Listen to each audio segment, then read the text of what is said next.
Welcome to the Cup of Joe Show, where we explore the journey of recovery from alcohol and drug addiction. One story, one conversation, and one step at a time. I'm your host, Joe, creating a safe space for honest discussions about the challenges and triumphs of addiction and alcoholism. In each episode, we'll hear inspiring stories and uncover tools that make healing possible. Sobriety is not a one-size-fits-all journey, and you don't have to face it alone. Recovery is possible, and it's worth it. Thank you for joining the Cup of Joe Show. Now let's get started.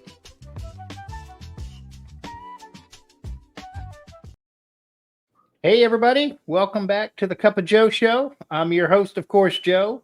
And today I'm really excited to have my guest, John S. John S., he's been sober since March 7th, 1989. And he's a long-standing member of the Fifth Tradition Group in Atlanta, Georgia. With over 3 decades of recovery, John's life is a beautiful example of what long-term sobriety can look like. Deep, grounded, and joyfully lived. He's been married for 29 years to another sober alcoholic, and together they've raised 3 children. Now retired, John spent his career as a professor of molecular biology and immunology. I'd like some credit for pronouncing those even somewhat correctly. Duly noted. Thank you, John. But these days, you're more likely to find him playing guitar, producing music, writing, or spending time with his 5 beloved dogs. John's story is one of service, creativity, and consistency, and we're honored to have him on the Cup of Joe Show. So grab a cup of coffee, settle in, and let's get into it. Hey, John, Joe, how you doing today? I'm doing great. Thank you for those kind words. It's still a little bit odd, honestly, being an alcoholic, and I don't know. Our whole program, right, is about selflessness. So we try not to get into the self-promotion thing. And you hear other people complimenting you; it's still very odd. Well, I think it's well deserved, and it's I think 38 years is amazing. And so I'm excited to learn how you do it, how you did it, and how you do it. So excellent. What was it like growing up, John? Well, that's a good question. So let me just start off by saying, I live in Atlanta. I live in Stone Mountain, just outside of Atlanta. But I'm from a big, rambling, alcoholic Southern family. I got 7 brothers and sisters, and people always say, "Oh, Irish Catholic, huh?" And I say, "No, alcoholic atheists." And this is kind of, half my family. That describes half my family. The joke in our family is when you shake our family tree, nothing but empty bottles and baggies fall out of it, right? So there's a lot of alcoholism in the family. I grew up one of 8, and like a lot of alcoholics, what I've come to understand is I have an ego disorder, and the way that looks, and alcoholics and addicts are not the only ones who have an ego disorder. Right? We definitely have an extreme version of it, but everybody has it, right?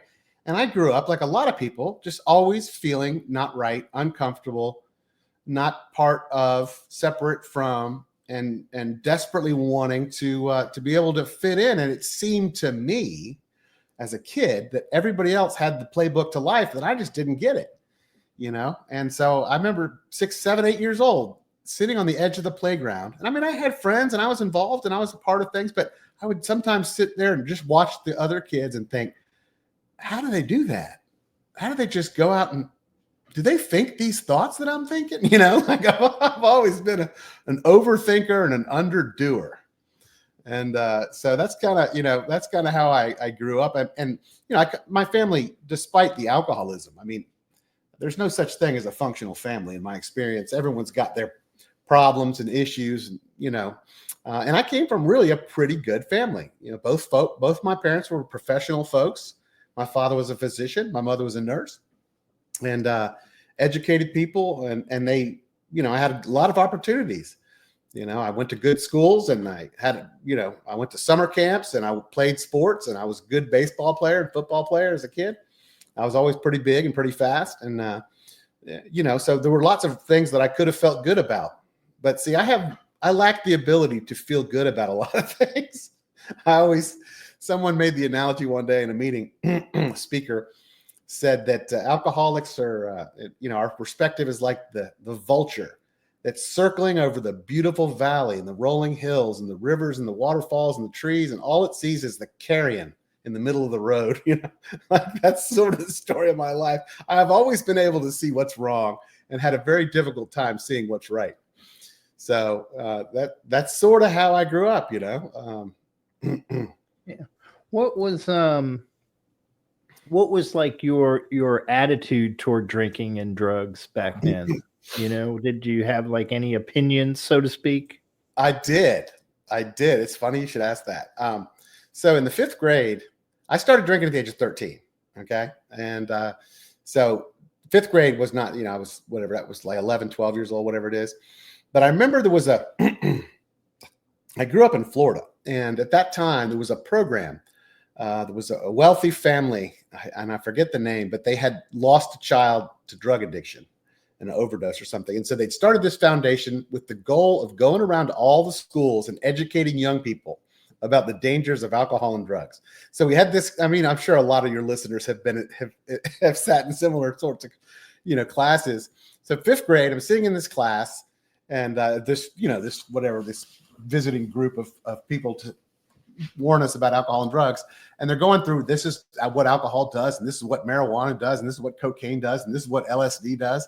And I remember sitting there thinking, wow, this is fascinating. I can't believe there's like a drug you could take that will make you see things that aren't there or whatever, right? I've always been incredibly curious, particularly about things that I've been warned by the adults around me or the responsible authority figures around me not to do. If you tell me not to do it, it's a damn sure way to get me to do it. It's kind of like later on, the old joke is you want to hide something from an alcoholic, put it in the big book, right? Because they'll never look at that thing. Well, it was kind of like that growing up. And, I was raised in church. My mother, my father's the atheist. My mother was a, pretty devout woman, and she took us to church. And, I went to youth group and Sunday school and all of that stuff. And, got a pretty good, well-rounded education. My wife says if I hadn't gone to Sunday school and all that, I wouldn't be any good at crossword puzzles, because all the clues and things, a lot of times there'll be references to those kinds of things. So, I got a pretty well-rounded education, and but I was always curious. And and I also grew up in a big drinking family. And so every adult, I grew up in the 70s. I was born in 69. So I grew up in the 70s and early 80s.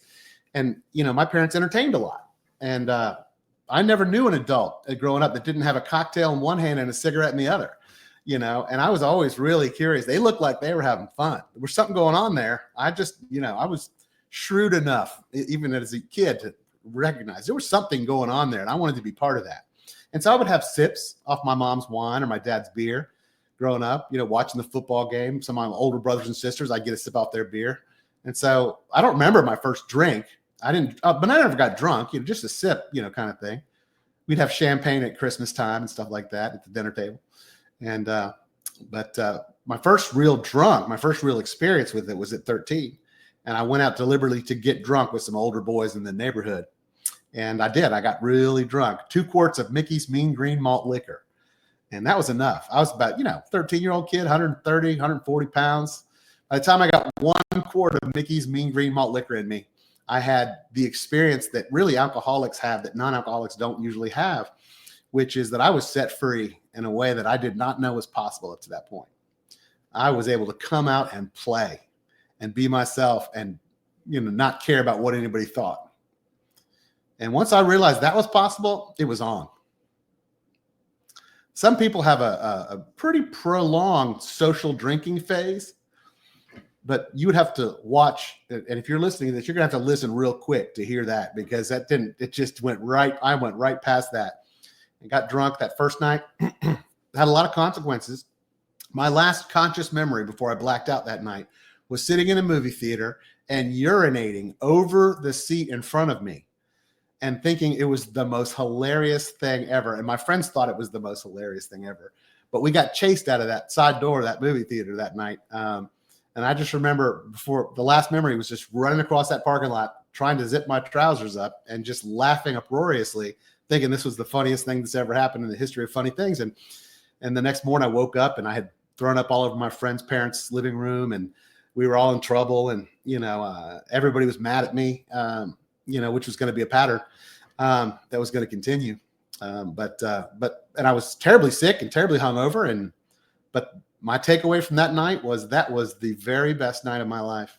And when are we going to do that again? That was, so that's how I started. I just came right out of the gates. And, I've talked to non-alcoholics who've had similar sorts of first drinking experiences where they just sort of overshot the mark. And they'll say things that I just 100% to this day don't relate to. Like, I learned that night that I need to really watch my drinking. Like they had a negative reaction to that. And it's understandable. That's a pretty sane reaction. And I have an insane reaction to alcohol, both physically, mentally, and spiritually. I was set free. I was made whole in a way that I had never been. And it was, like I said, it was just on at that point. Yeah. What, this may sound like a weird question when I asked it, John, but because you said set free, and I'm like, what at that time, do you remember what you were set free from? Yeah, I could not have put that in words. And it's important for anybody who's relatively new to this, to getting sober and starting this journey, to understand that a lot of the things that those of us who've been here a while say, we're seeing it in hindsight. Because I could not have told you at that time how unhappy I was, how disconnected I was, because it was all that I'd ever known. So, but that's what I realized that night, or so afterwards is, man, it's possible to be completely comfortable in your own skin, not lose. I've always had social awkwardness, lose the social awkwardness entirely. And there's a lot of power in that. If 2-3 drinks completely changes my personality and lets me be free and removes my fear of people and anxiety, social anxiety and all of that, and helps me to fit in and be a part of, I mean, to my way of thinking, why wouldn't you drink? And later on when people, problems for me started mounting up relatively quickly. It was just a weekend thing from that point on for the first year or two. But then it progressed, and I started, smoking weed and popping pills and, doing other things and dropping acid. And, I'm an equal opportunity guy. I like to say, if you got something and it's going to change the way I feel, I'm going to give it a shot. So I was very open-minded, which is very ironic because when I came into AA and I was told I needed to really have an open mind, I had a hard time having an open mind about the steps and the meetings and the sponsors and that. I really had a closed mind about all of that, had some very definite negative opinions about spirituality and, all of this stuff. And so, but I was real open-minded when it came to alcohol and drugs, so. So did it, I'm kind of get worse in high school? Did it, how did that experience go? Yeah, it did. So by the time that I was in the 9th grade, so what's that, 16, maybe 16 years old, I was pretty much drinking or getting high or both. I was a mostly both kind of guy. So I was mostly drinking and partying every single day. I would meet my friends early before school, and there was a little wooded area near the school. I would tell my parents things like, oh yeah, I'm on the debate team, or, I'm on this committee and we need to get there early and have a little meeting. And so they would, oh, John's really turning over a new leaf. He's on the debate team, which I was never on any debate team, by the way. But I'm a good liar. Alcoholics are really good at telling believable lies too, and kind of adding all the little details and nuances that make a story really sink in and sound good. But I would meet my friends half an hour before school in this little wooded area along a golf course near our school. And we would drink and smoke pot and pop pills and get loaded. And so I was 9th grade, I got expelled from the nice school, the last really nice school that I went to, because I was raised in private schools, kindergarten to 8th grade, I went to a private school walking distance from my house that I walked to every day. And then I went to Tampa Prep, which was the really nice upscale college prep school that all the lawyers and doctors' kids went to in Tampa. And kids went there. It was a really good school. And I really, ruined a really good opportunity along with my family name at that school. And I was expelled from there about 5 months into my freshman year. And then I got to go to the degenerate high school where all my friends went, which is where I wanted to be in the first place. And I didn't care one bit about that. I thought it was really kind of cool. I could tell people at the skate park. I was a big skater back in the day, right? I could go to the skate park and tell everybody how I got kicked out of school. And I got a lot of cred, for that. And all I really care about is what other people think of me. I'm totally self-absorbed. I didn't realize that, of course, at the time, but that's what I was. And so, yeah, I got expelled from that one school, ended up at another school. And I pretty much drank and drug my way through high school. I got arrested a couple of times in high school for possession. I got arrested 2 times in high school smoking pot in exactly the same spot. And we talk about one of the definitions. It's not the definition in my mind, but one of the definitions of insanity is doing the same thing again, expecting different results. And I remember my stepmother just smacking me in the face and saying, "Are you stupid or something? You got arrested there last month in that same spot, smoking pot. Now you're back there smoking pot again and getting arrested again." So, I'm an idiot like most alcoholics, and don't learn from my own mistakes most of the time. And certainly I don't learn from anybody else's. It takes repeated. There's a speaker who I really love named Ralph W. from Los Angeles, California. And he says, and I'll quote him, he says that to get sober, it takes a well-whooped ass. And that's mostly true. And I had to get mine whooped over and over and over and over and over again. But I failed my junior year of high school. And so I was in the middle of repeating my junior year of high school when I quit. I just quit. I decided, I've had enough. And, I came home and told my father, I was living with my father at that time. My folks were divorced, about 10 years before that. So I'm living with my old man. Now, my old man is a Marine. He's a tough bird. He is a self-made guy. He really, the truth is, he's passed away last year. And he was really an amazing man. I never appreciated him. I hated his guts growing up. I never thought he showed up for me. Because all I care about is how you show up for me. I don't really worry about how I show up for you. So I had a lot of resentments against my old man. Because he was tough. He was a Marine. He came from nothing. He got into the Marine Corps. He fought in Korea in the Korean War. He came home on a GI Bill. He went to college on the GI Bill, went to medical school on the GI Bill. And he had 5 kids by the time he finished medical school. He had 5 kids living in campus housing. With 5 kids, like pretty tough stuff, right? Pretty hard to accomplish that with 5 kids, and so, he was a self-made guy, and he started his own business, and he had this huge company, and, he was very successful. And I just thought, well, he didn't show up for me the way I thought he needed to show up for me. So I hated his guts, but he put me out at that point. I came home and told him I dropped out of high school, and he said, "Well, you can't live here." And I was 18 years old at this point. I'm a high school dropout, a daily drinker, daily pot smoker, daily do anything else that comes along, guy. And so I moved back in, and I was a tough guy. That's the other thing I thought I was pretty tough. I was long hair, long, really blonde Kurt Cobain type hair. I had Kurt Cobain's hair before Kurt Cobain existed. That's the way I like to say it, and I wore all black, like Metallica was my band. So I usually had a Metallica concert t-shirt on, although it might be, Slayer or Death Angel or somebody else. But, I was a heavy metal guy, a skateboard guy. And I fancied myself kind of like a tough, don't really care what society tells me guy. And, so the tough guy like that, when he gets kicked out of his dad's house, he goes home and lives in his mom's basement because that's what tough guys do. So that's what I did. And my mom is, she's passed on as well. She was a untreated Al-Anon. She had a real tendency to marry alcoholics, and she went through a couple of them, and, hard drinkers and alcoholics. And so she didn't really know how to help me. But she let me live with her. And so I lived with her for a year or so, and stole money from her on a daily basis and pawned her stuff. And, just kind of lived and just worked, just odd jobs and just scraped by for about a year. And then I ended up in Gainesville, Florida, ostensibly to go to junior college.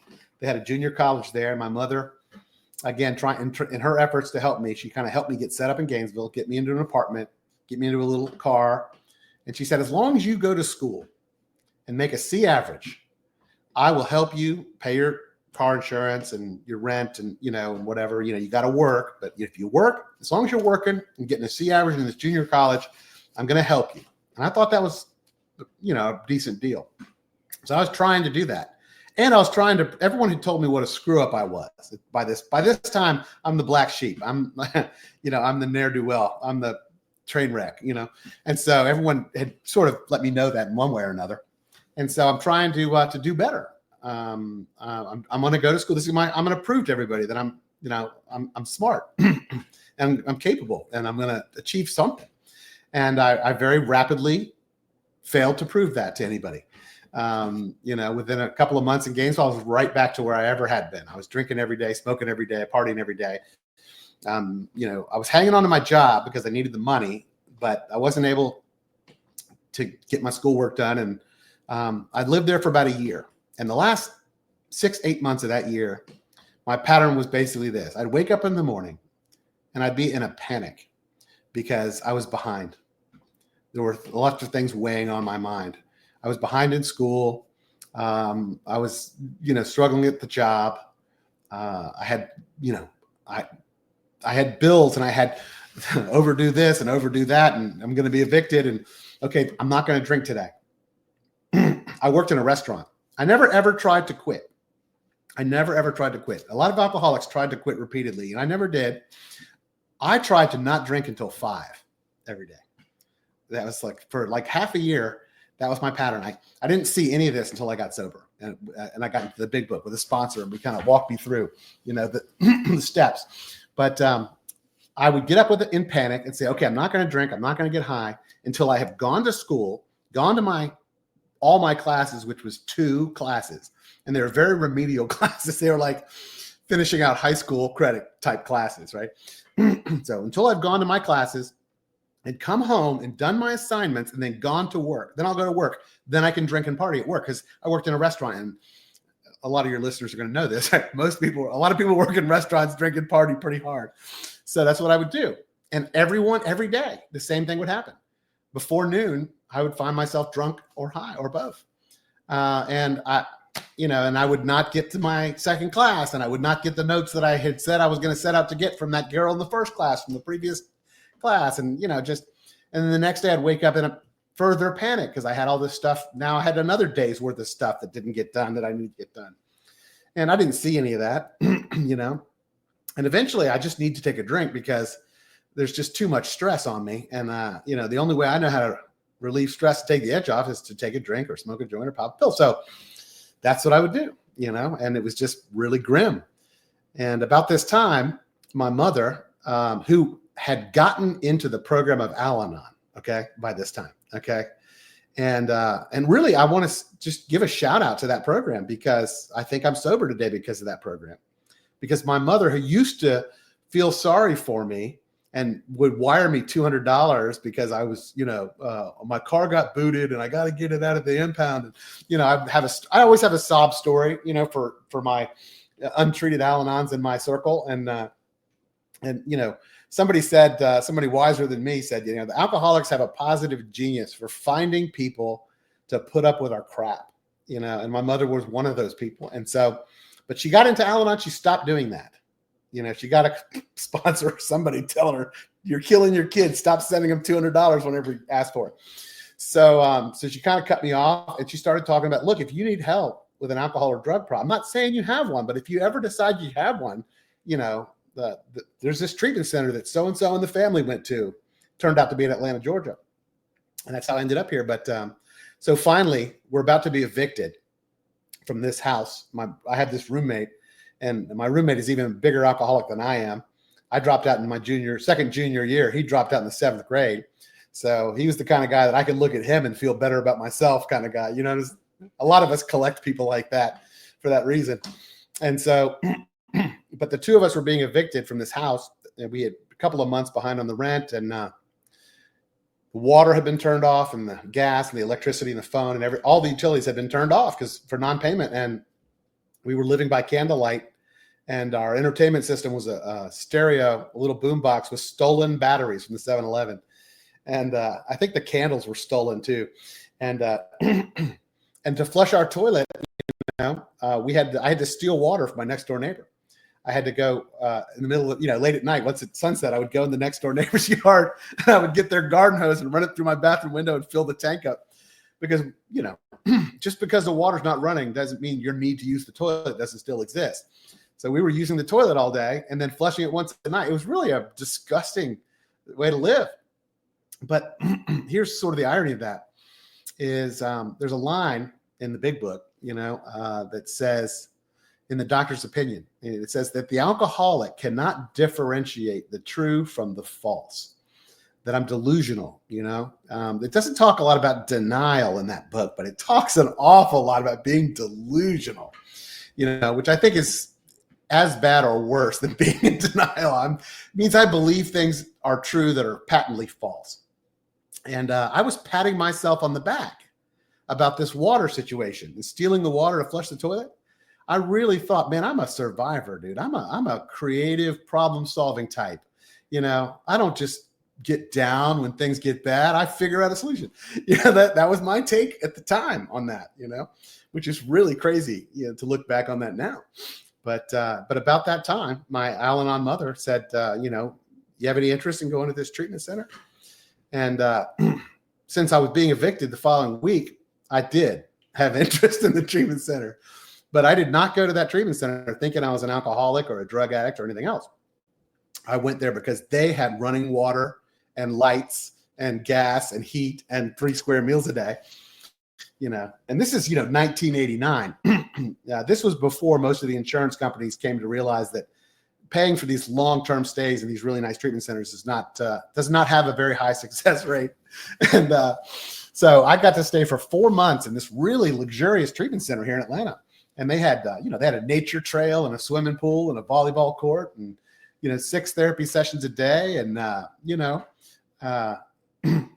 did not think I was an alcoholic.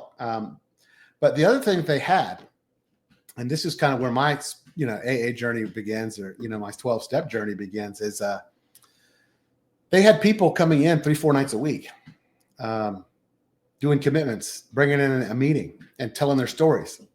And so I got to hear in that first month in that rehab, this quote unquote non-alcoholic got to hear about 10, 15 stories of alcoholics. And they were very different people. They were black and white and male and female and straight and gay. And I just identified with these people.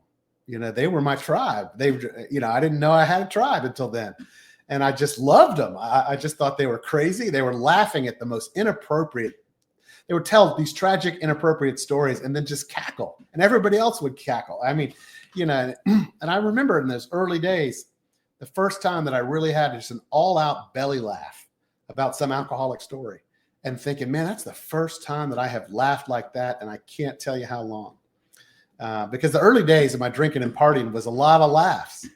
Some people will say, my worst day sober is better than my best day drinking.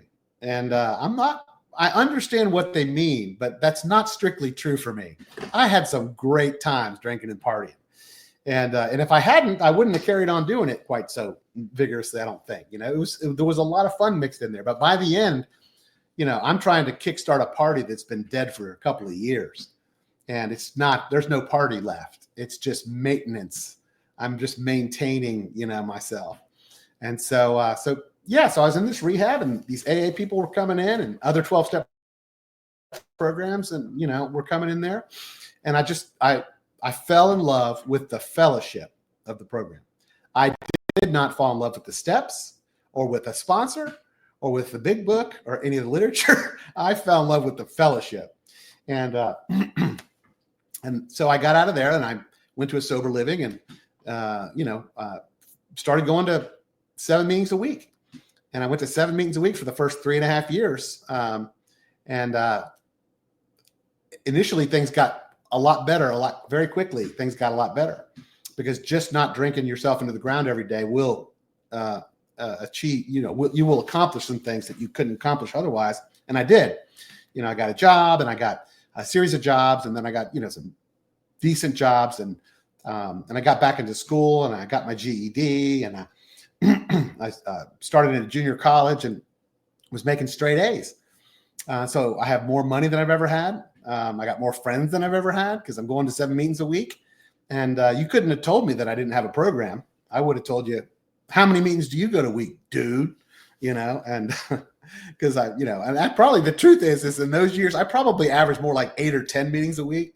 Because on Fridays and Saturdays, we go to the clubhouse, we go to the 8 p.m. meeting, go eat dinner, come back for the 10 p.m. meeting, go out and shoot pool all night, with the sober crew, or go to some dance club with the sober crew, and we had a lot of fun doing that, But, my story is that eventually I have alcoholism, okay? And it demands to be treated.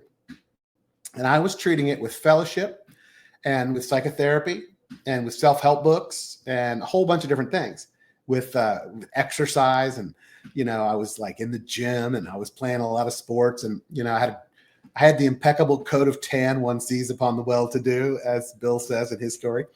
And so I had a lot of things going for me. But at 3.5 years sober, when on the outside things were better than they had ever been, I had more money and more friends and acquaintances and stuff. I had a car, I had a great apartment. I had transferred from the junior college over to Emory University here in Atlanta, which is a pretty big university and pretty respectable one. And my parents were just stoked.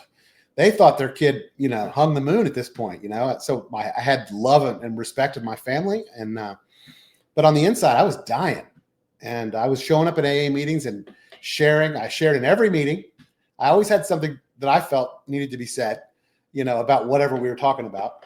I had never worked any steps, but I would go to a step study and they'd be talking about step 7. And I'd say, well, here's what I think about step 7, and I've never worked any steps, but, I've read the 12 and 12, and I've read the big book, and I've read a bunch of self-help books, and I've done therapy for 5 years. And, so I just know everything. And the sad thing about that is that my line of bullshit is so good, because I'm an alcoholic, that people would sometimes come up to me after the meetings and say, God, John, what you shared in the meeting just got me right here, right in the heart, man. I really appreciate that. And then I would say something deep, like, man, you keep coming, bro, because it's going to work for you too. And I'm going home and contemplating suicide every night, at this point, because I'm so like spiritually dead inside. And so luckily for me, about this time, one of the groups that I was going to regularly, there was a guy in that group who I really didn't like, really disliked this guy, actively disliked him. And the reason is because he carried a big book under his arm at every meeting. And he was always quoting the big book, and he was always reading something out of the big book when he shared. And, it says on page 92, it says, and I just thought, will this guy just shut up? But the reality is he was a happy guy. There was something going on with that guy. There was something going on. He was attracted. He had a power of attraction. He had solved a lot of, he would share about, amends that he had made to his family, and how he'd fixed relationships in his life and restored, work situations in his life. And he was clearly doing the deal. And the reason I didn't like him, I realized today, is because he was doing something that I knew I needed to do, but I really didn't want to do. Because look, the 12 steps are terrifying. Okay. When I was new, the idea of a 4th and 5th step with a sponsor was terrifying. The idea of amends, the 9th step, and going back and giving back the money and setting things right with friends and family and, whatever. And the 12th step, I'm going to spend my whole life just helping these pathetic alcoholics. That just sounds awful. I'm very self-centered. I don't really know this about myself at this point, but that's really what I am. I mean, I've really come to believe that my alcoholism is really about ego and self-centeredness. That's my problem. My first thought is always about myself. I jokingly tell, in my home group and my sponsees, I tell them I wake up in the morning with a case of alcoholism, and my first thoughts are generally like, oh, I don't want to go to work. I don't want to take care of these kids. I don't want to talk to that damn sponsee. These are the kind of thoughts that I still have at 36 years sober. And, but my second thoughts, because I'm in AA and I've been trained and had good sponsors, is I hit my knees and say, okay, God, and when I say God, I have no idea what that means, for the newcomers. I am not a church going guy. But I just say God because it's one syllable, and higher power is 4 syllables. It takes longer to say. And I'm lazy and self-centered. But I hit my knees and say, okay, God, one of my sponsors, a man by the name of Jerry, who's passed away now for a couple of years. He was my sponsor for 21 years. And he taught me, You hit your knees and you say, okay, God, this is John reporting for duty. And that's how I start my day off. And then I do my 11-step stuff. But, but I started to get coached up. I asked that guy to sponsor me, that first guy that I hated. And actually, I didn't. I told him that I almost got drunk at 3.5 years sober. That's what happened. I almost got drunk one night. I was at a party that I had no business being at. It was a full-blown alcohol drug party. I just was too cool. I had to be with the cool kids at the cool party. And I almost got drunk. I didn't get drunk. It was a miracle I didn't get drunk. Kind of a last-minute panic. Like I was going to get drunk, and I had a little bit of panic, and I left. And I went to the meeting the next Tuesday and asked this guy, told him what happened. I said, man, I'm 3.5 years sober. And this is really the beginning of what I call my sobriety, because I never picked up in those 3.5 years. Okay. But I was so unhappy. I was steadily going downhill. And I just told this guy the truth. I just said, look, man, I'm 3.5 years sober. I have never worked any steps. I'm totally miserable. I'm thinking about suicide on a regular basis. And I just need help. And he said, hey, I think I can help you. And so I started meeting with him on a weekly basis. And he had a sponsor who had a big book study in his basement. And it was one of these deals.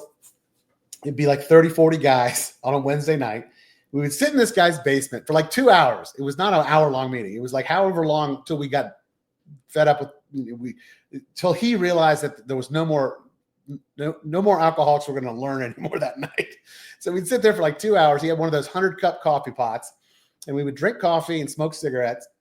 And it would be like, 4 cigarettes an hour, 3 cups of coffee an hour for 2 hours. And that basement had more smoke in it than a lot of nightclubs that I've been in.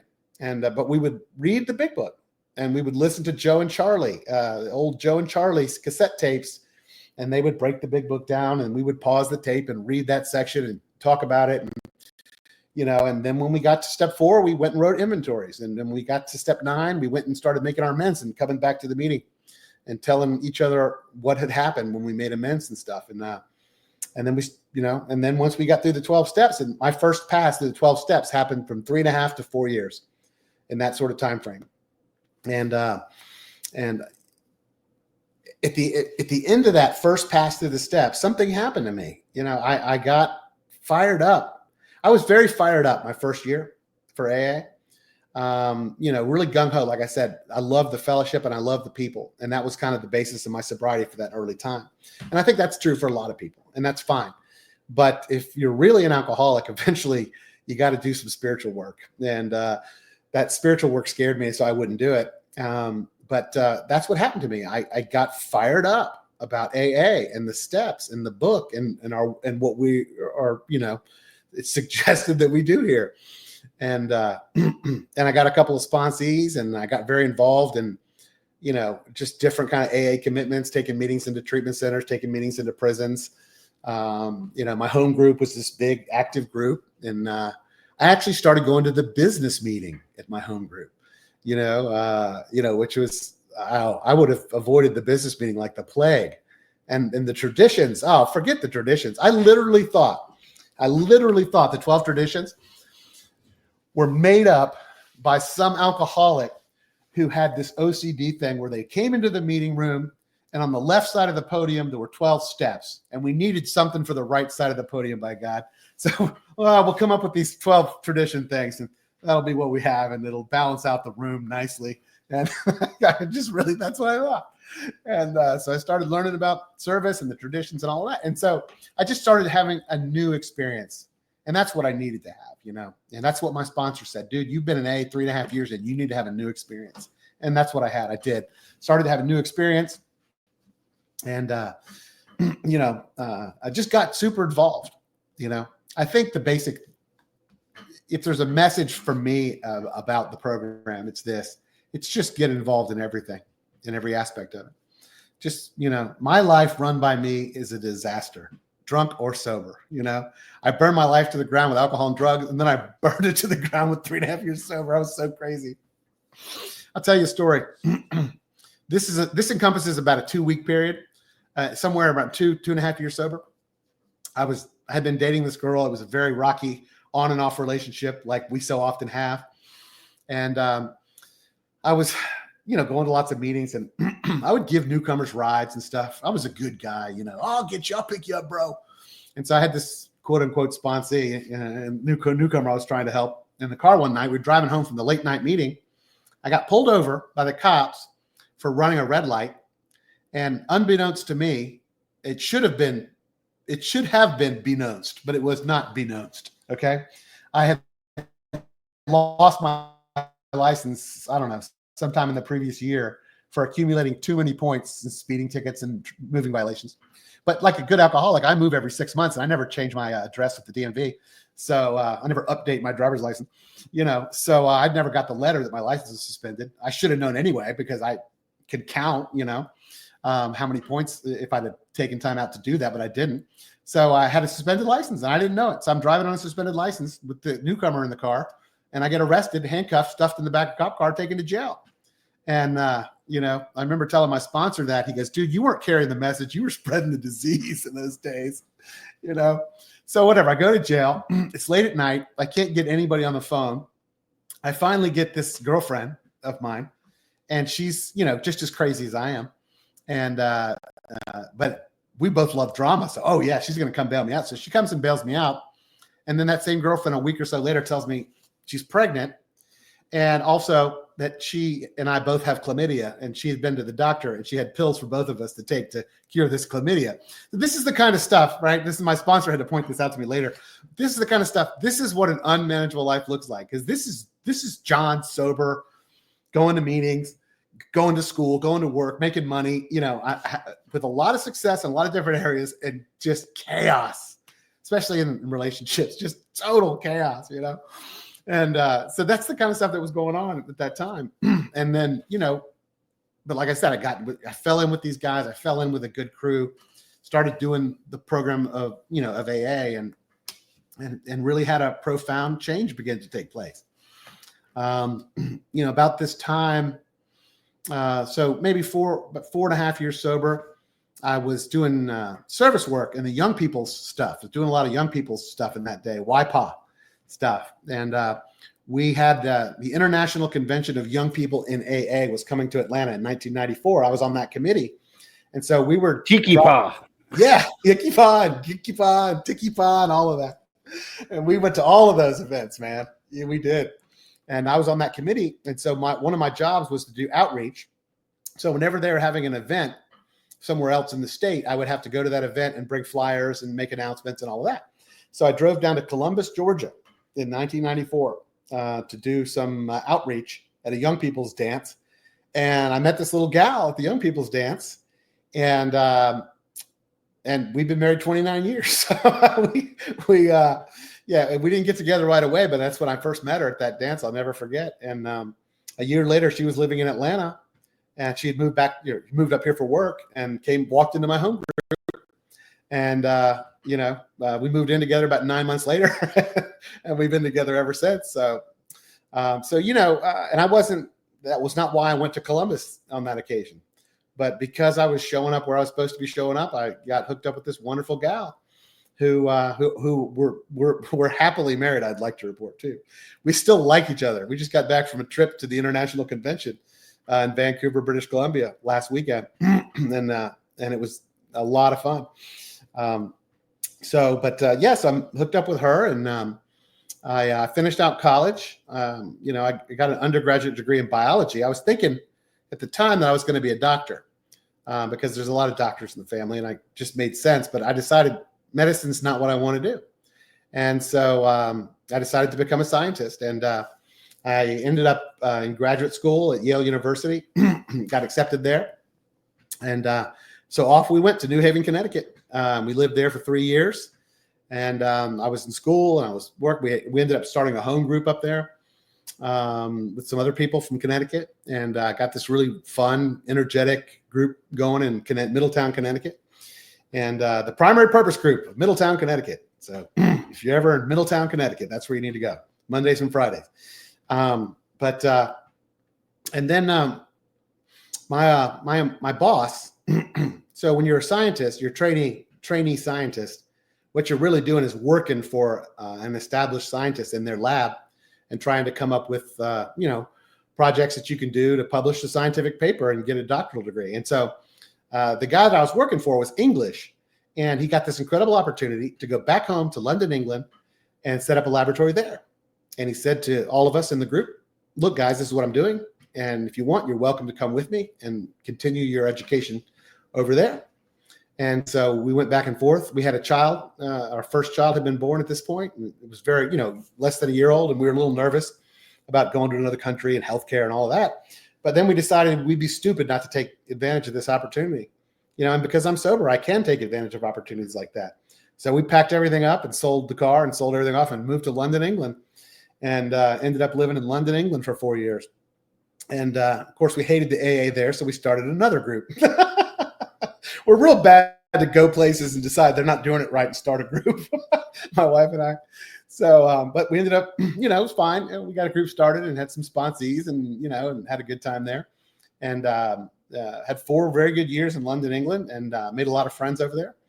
And then finally finished up my doctoral work and got my PhD and came on back to the States, back to Atlanta, Georgia.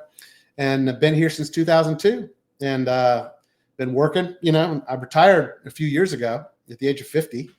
I'm 50. I'll be 56 here in a couple of days. So last 6 years, I've just been retired and doing a lot of AA and doing a lot of, a lot of traveling, sponsor a lot of guys, and they're involved still. We have our local roundup happening here next weekend, the Atlanta Roundup. I was on that committee for 5 years. And I'm no longer on that committee, but I'm still a very big advocate for the Roundup. I love conferences. Conferences have been a huge part of my sobriety. We have our local thing here every year. We have the state convention once a year. We have the international convention every 5 years, which we just got back from in Vancouver. It was in Vancouver, British Columbia over July 4th weekend. And we travel around the country, my wife and I. Sometimes we get asked to speak, and so we get to go meet a bunch of new AA people, some other city, and at their little conference. And so now I get to be the guy who stands behind the podium and talks about all this insane stuff that I've just been telling you for the last 45 minutes. It's a pretty miraculous life. When I was a scientist, I was working at Emory University where I went as an undergraduate, and my office door, it said John S. GED PhD, because they asked me what were your degrees, and I told them those were my degrees, and that's what I wanted on my damn office door. So they did it. They put it on my office door, and it's really funny because, it's funny just because who the hell has a GED and then gets a PhD? Not many people, and I want to give full credit for that to Alcoholics Anonymous, because I was a train wreck when I got here, and that you can't get from there to here without something like this divine program of AA. And the other funny thing about that was nobody ever asked me about it. Almost nobody ever asked me about that. Why is that on your door? I think it embarrassed people that didn't want to know that story. The only 2 people who ever asked me about it were both foreigners. And they were like, like this Indian doctor, he's like, John, what is this special degree? You have a very special degree? I'm like, yeah, it's a really special degree, you doc, So anyway, that's kind of funny. So that's, no, I was thinking, John, you said, well, nobody ever asked me about it. And I was just thinking it's because I'm like, that's because we're all selfish, John. We're all selfish. That's right. I'm sure you're right. Too busy thinking about me to ask about you. Right. We don't have a corner on that market, do we? Every character defect I have, normal people have too. The way my sponsor has explained it to me is we just have extreme versions of these character defects. I'm just, I'm another guy, another human being with all the flaws that everybody's got. I have extreme versions of those flaws, and I self-destruct because of those flaws. I would often be jealous when my sponsor would come down on me or be talking to me about, John, that you really kind of put your foot in your mouth there. You really showed your ass. That was super selfish what you did. And I'd say, well, this other guy, he does exactly the same shit. And my sponsor would say, well, yeah, John, but he's not going to burn himself to the ground with alcohol and drugs because of doing that, and you will. That the reason that I have to cultivate a more spiritual mode of living is because I will die if I don't. And that other guy won't die. He'll just be in one more asshole on the highway. He can cut everybody off in traffic all he wants. and he's not going to drink himself to death over it, but I will, doing that same kind of behavior, or a lot of other behaviors, Well, I appreciate it. I have to ask you, John, because I told John before we started that my bonus daughter, Emma, when I told her John was going to be on the show, and I said, no. I said, John's got credentials. He's got a GED, PhD. No, I didn't tell her that. But I did tell her that about, you were a scientist. And so she said, all right, John, she had recovery questions for you. Okay. So this is a shout out to my bonus daughter, Emma. Are any biological processes or systems that you think represent your story and why? That is a really deep question. Wow. Any biological processes that represent my story? I mean, I have a pretty gross sense of humor typically. So, of course, the first thing I'm thinking is, taking things in and getting rid of those things, the front end and the back end. There's a process, where we extract what we need from what we take in, and then we get rid of the rest. So, yeah, I think that that is actually probably a pretty good analogy for some of this, I love it. And actually, I thought this was good. Has your scientific and objective understanding of the body helped you make sense of your addiction? That's a good question. It's funny because I'm a pretty intelligent person, and I've always been very analytical, even though I didn't ever use it to any good purpose. Like I said, I think at the beginning, I'm an overthinker and an underdoer, and I've always been that way, right? And so in my early sobriety, I read so much about all of that, right? About addictionology and the various approaches to therapeutic interventions for the alcoholic and the way the alcoholic mind works, and drug addicts and addiction in the mind and all of that. And I just never made any progress with that understanding. And then later on, when I went through the big book, there's some stuff in there about self-knowledge doesn't really help the alcoholic. And I think this is the reason why all those years in therapy, I just kind of spun my tires, because I did a lot of therapy, a lot of very willingly in early sobriety. I had a group therapy thing that I did, and I had a personal counselor person that I saw every week and all that for a long time.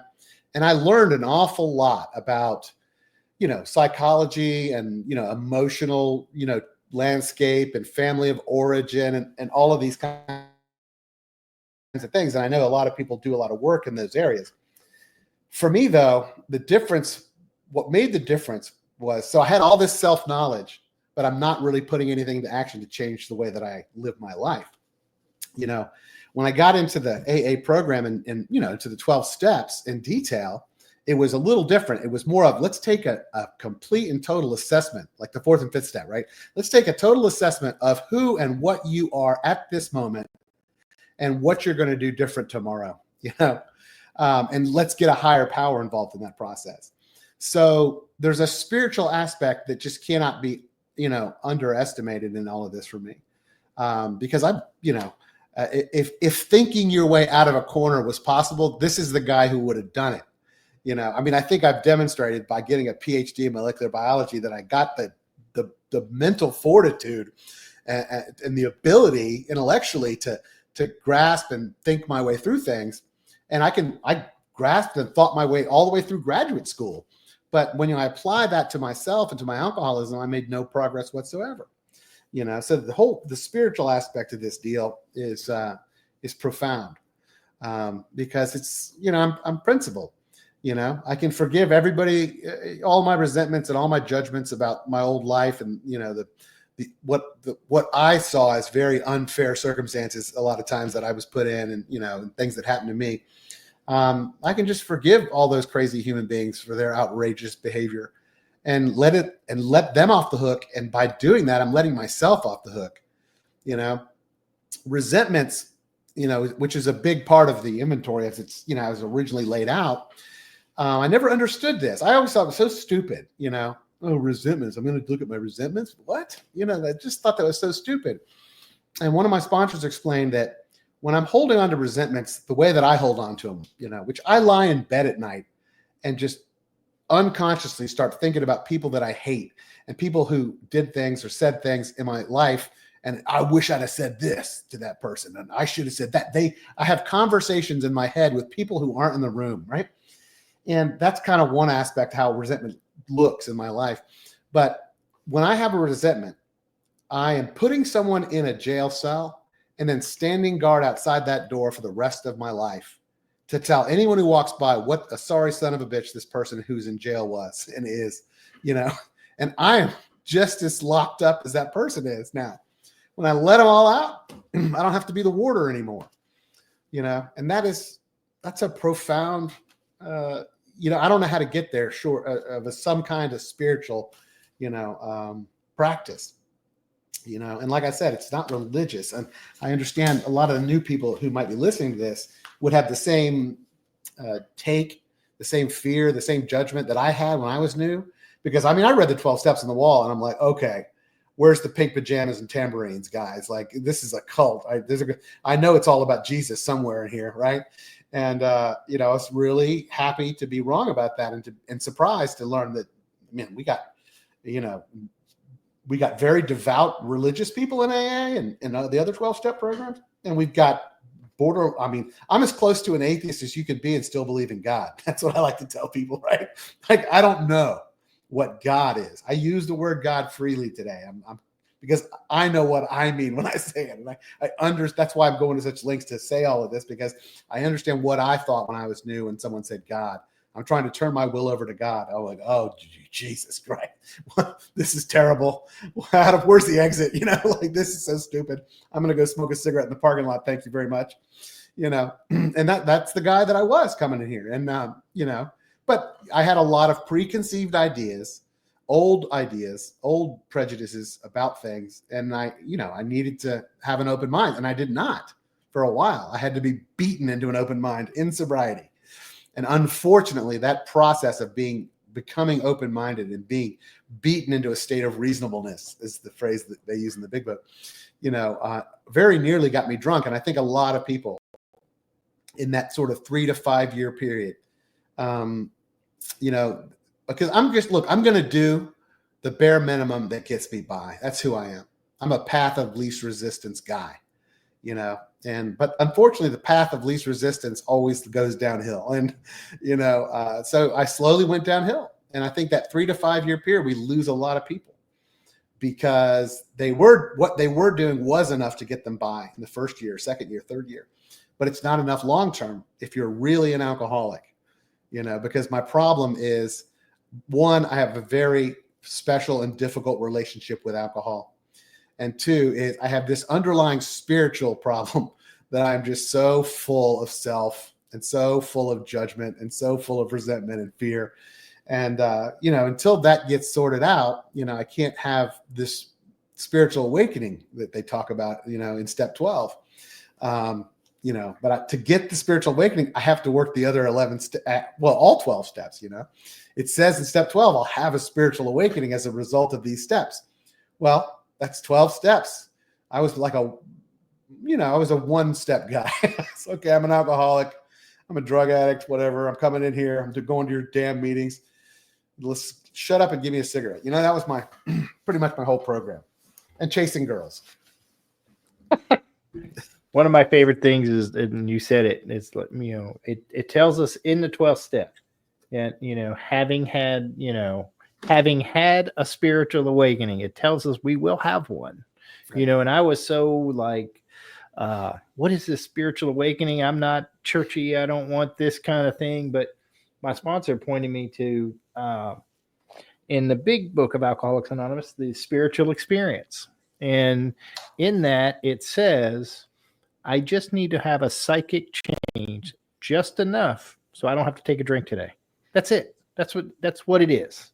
That's right. You know, according to what's written in the book. So I think you've, and I love that you use God as a term, not as, there's no description for you. And that's exactly what, you know, we're taught is it's, as I understand, Not I as understand it. anybody Yeah, else does. exactly. And that's Yeah. one of the great freedoms. We're given that freedom because, like I said, I Yeah. was raised in church, and you had to believe a lot of very specific things in the church I was raised in to be a member of that, sect. And and it wasn't heavy duty stuff for a lot of people, but it was for me. I couldn't buy that. I couldn't buy that package. Yeah, But for thankfully, sure. I could buy the AA package. And I'm certainly glad you did, and I appreciate you taking the time to share your story. My pleasure. But I can't let you go, John, without doing our rapid fire questions. Fire away. No pressure. I know he's been preparing for this for 38 years. 36. Yeah, 36. Sorry, John. Sorry, Actually, I'd have been 38. I'm getting ahead of myself. Because even before I got sober, I would overthink stuff like this. Yeah.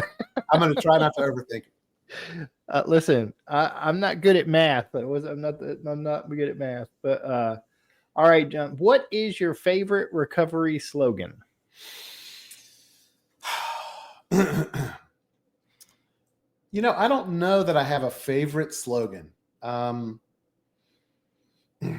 Live and let live is probably a pretty darn good one, though.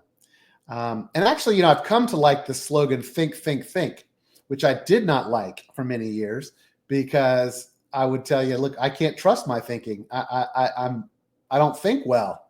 I have a thinking problem, right? But the think, think, think slogan, if you read step 11 in the big book and underline the number of times it says, we think about the 24 hours ahead. We think, what does God want us to do? We ask God to mold our thinking and, direct our thinking and direct our thoughts. So it's not that my thinking is fundamentally the problem. It's the way that I think. I don't think much about things I should be thinking about, and I obsess about a whole lot of things that I shouldn't. But spiritually directed, meditation is just thinking. And if I'm a kind of a thoughtless guy in the classic definition of that word, thoughtless. I don't think about what's coming up in my life. I'm the guy who misses the anniversary or the birthday or the whatever because I'm just sort of going through my life and not really thinking about other things or other people. But when my thoughts are directed in that way, and I will think, okay, what is it? Well, it's July 14th. I have a younger brother whose birthday is tomorrow. I'm aware of that today. That's the kind of stuff I would not have been aware of before.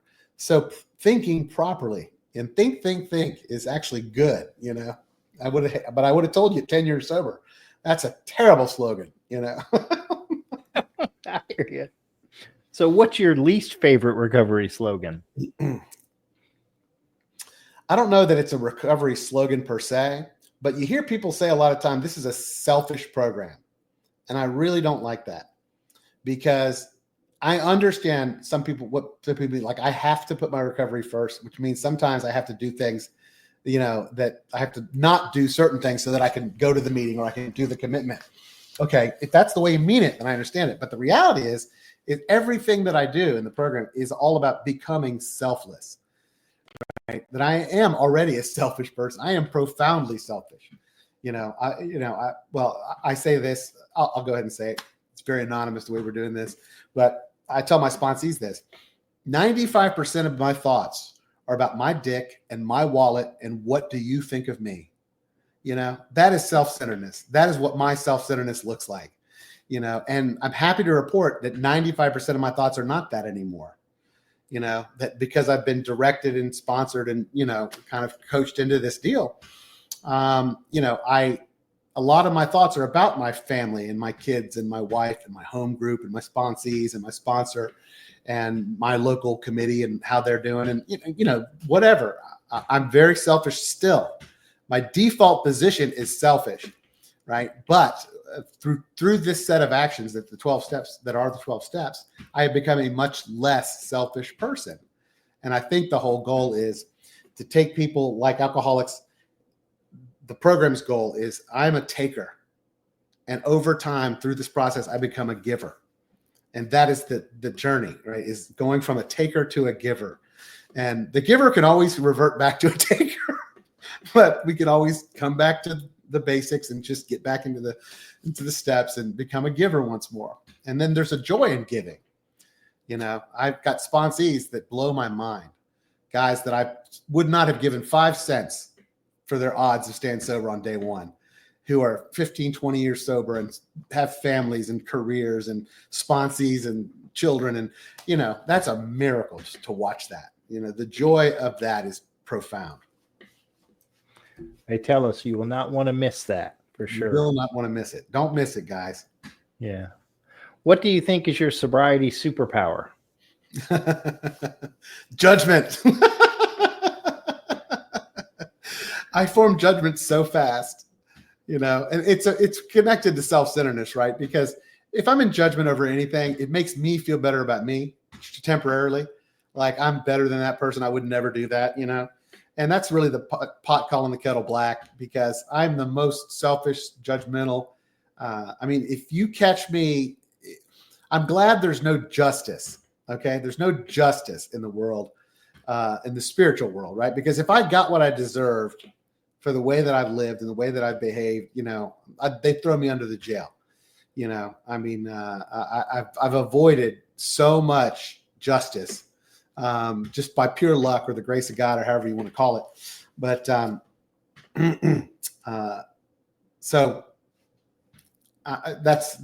my superpower. Yeah, fair enough. If you could say one thing to your former self, what would it be? Just do everything. Just do everything in the program. Show up for all of it. The meetings, the workshops, the retreats, the conferences, the general service stuff, committees, local events. It's really funny. I was talking with somebody this other day. I'm not on social media.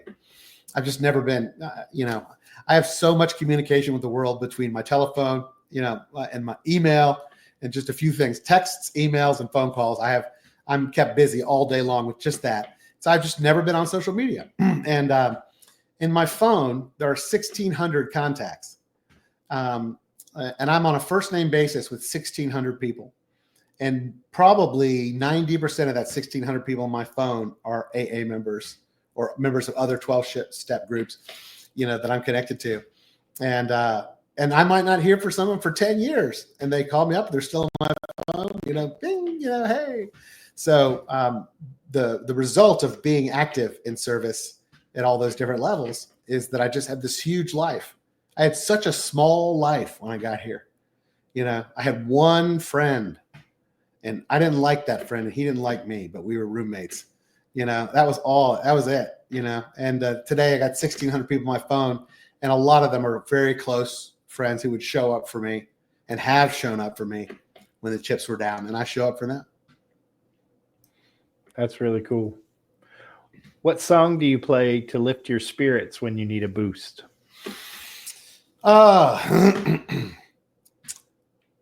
Country Roads. I'm a guitar player, and that's one that, I played, some of the younger people listening to this won't appreciate this quite so much, but growing up, I grew up pre-internet, pre-cable. We had 3 television channels, and if we were driving in the car on a long trip, there'd be long stretches of that drive where there'd be no radio stations that the car could pick up. And so my old man or my mother, they would often sing songs. And that was one of the songs they used to always sing is Country Roads Take Me Home, by John Denver. And so I learned to play that on the guitar. And I was, I got to sing it both at my mother's funeral and at my father's funeral. And all my brothers and sisters sang along, and then everybody else would join in. And so it's a really meaningful, simple old timey song for me. And but now it's got all these associations. So that's one of them, but sometimes it's, any heavy metal from the 1980s is what goes on in the radio. I was waiting on the Metallica to come in. Yeah. If you could grant yourself one wish to help with your recovery, what would it be? One wish to help whose recovery? To help with your recovery, what would it be? Just continued willingness. One of my sponsors, Jerry, who's dead now, he used to say, and I really love this, he used to say, John, the only thing that you can bring to the table in this program is willingness. because everything else is here.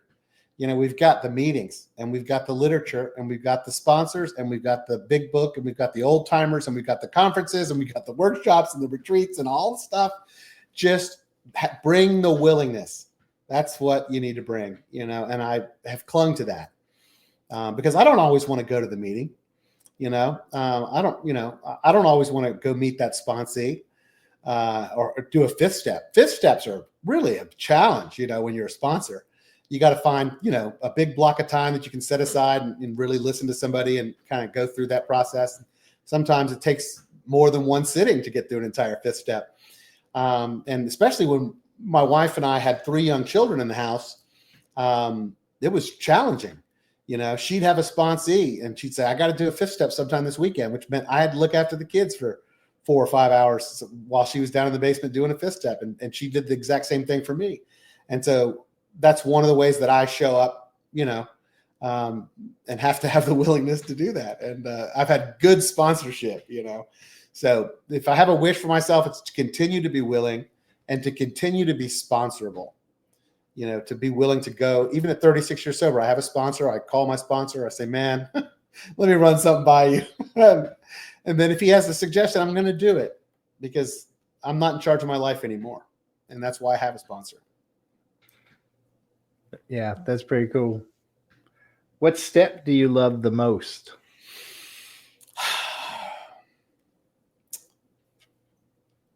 It'd probably be a toss-up, honestly, between 4 and 5, right? Because the first time that I ever did a thorough 4th step and then did the 5th step with my sponsor, and the truth is, like I was talking, that was about just before I had 4 years sober, and I was in a pretty bad place, and I did this inventory.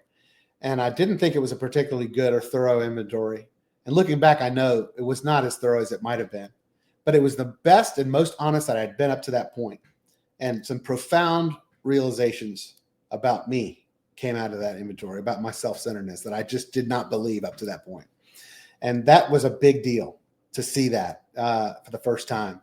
And that kind of set me on my path. But really, it's 12 because I sponsor a bunch of guys. I probably sponsor 20 guys today. And most of those 20 guys are sober a long time, at least a few years. And so it's not like they're calling me every single day. We've been through the steps and they're now sponsoring guys and doing their 12th step. And, but I've always got a few new guys in the book, like I got a couple guys right now that we're meeting once a week and reading the big book, going through steps. And to watch those guys go from the profound screw ups that they were when I first met them to like reasonably sane. And I say reasonably sane because we're insane. Okay. We are insane. And if you're sitting out there, you're insane. Understand that we take crazy in this program. We take crazy all day long. As long as you're willing, you're going to get better. You're going to be crazy during the process for a while. And in some ways, probably for a long while, because there's areas that I struggle in, but the 12th step and seeing guys get sorted out and seeing them go on to help another guy, and sometimes that guy now going on to help another guy. And that goes all the way back to Bill and Bob, and our original co-founders of all of AA and then all the subsequent 12-step programs, It's really profound that a couple of, a failed broker and a failed proctologist, who were both totally insane, cobbled this thing together. And helping others was the keystone of everything they did. So 12 step is huge. What step do you love the least? Amends. I don't like making amends. I'll tell you a funny story. Because this is an ongoing thing, right? We got to keep living this. We got to keep doing it. I was 32 years sober. So that's 4 years ago. So I came home one day. I have a neighbor here who next door who I'm not close with. I don't know her terribly well.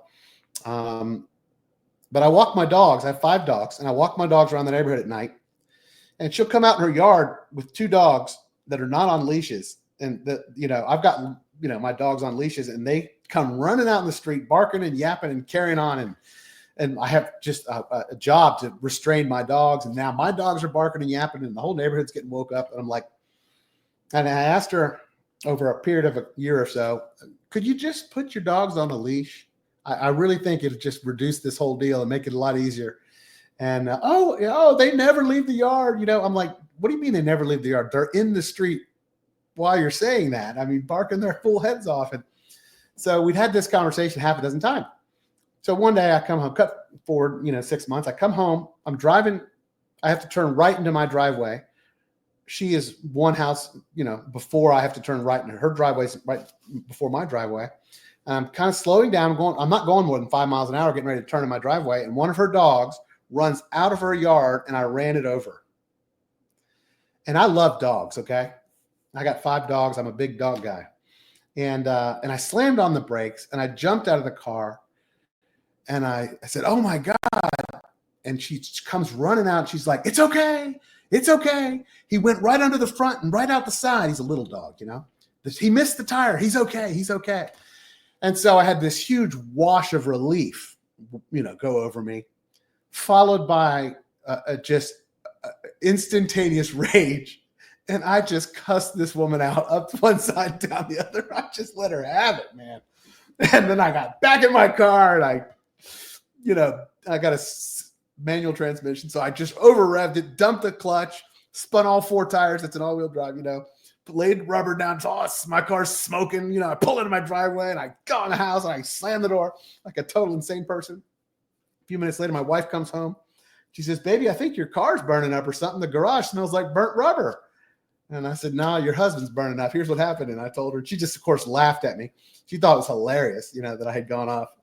And she says what we always say to one another, which is, "Okay, baby, a vision for you." And so, I called my sponsor, and I said, "Here's what happened." And he said, "Well, I think you owe an amends to your neighbor, don't you? 32 years sober, you drop F-bombs and C-bombs and MF bombs on your next door neighbors, probably not in, particularly spiritual behavior." And so I had to go and make amends to her and apologize for talking to her like that. And, so making amends, I don't like making amends because I have a big ego, and I don't like to be wrong. And I don't like to admit that I was wrong, and much less try to set things right with people. But it's a necessary thing. And my big fat ego needs to be beat down sometimes. And so anyone sitting out there and having a bad day did something really foolish like that, understand. I did that at 32 years sober. And so, we still make mistakes. We're going to make mistakes, and we have the tools to set them right and then move on. And I don't have to do that again. I haven't done it again since then. So that's the truth. We have the tools now to set those things right. I have to ask John, is she putting the dogs on a leash now or no? I tell you, the irony is she put them on a leash. She was walking them on a leash for a minute. And I thought, well, maybe that's how God's will gets done, right? I make a mistake, and I set it right to the best of my ability, and now she's doing the leash. But that lasted about a week, and she doesn't do it. So I guess I was wrong about God's will or whatever. What do we know? What do we know? So what is one of your favorite movies? There's an awful lot of them.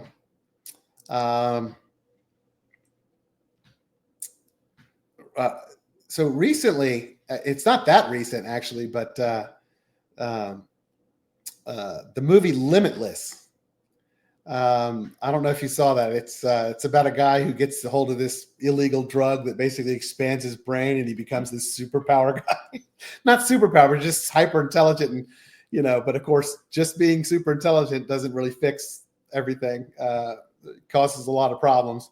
But it's a really I somehow missed that movie. I think it was it's pretty old now, 2011, 2013, something like that. But I miss a lot of movies. I missed an awful lot of movies and television for a good, when you raise 3 children, you just are, there's a stretch of years in there where you're just really busy and you don't get to see a lot of that stuff.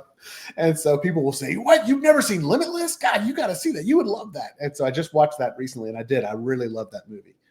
Really good movie. Well, that's good. That's the nice thing about it. When you miss them, now they're new to you. That's right. So That's you're right. good. And finally, John, if heaven exists, what would you like to hear God say when you arrived at the pearly gates? What would I want to hear God say? You were willing. Good job. Which is what my sponsor would say to me sometimes when I would show up, despite kicking and screaming and complaining that I shouldn't have to do something or shouldn't have to take such a commitment or shouldn't have to do this piece of service because I have 3 kids and whatever. He'd say, nah, I think you'll figure it out. And he'd say, good job. You were willing. So I like that. Well, I appreciate you being willing to do the show today, John, and taking the time, man. It means my pleasure. a lot. And it's been interesting. Well, thanks for sharing your experience, strength, and hope.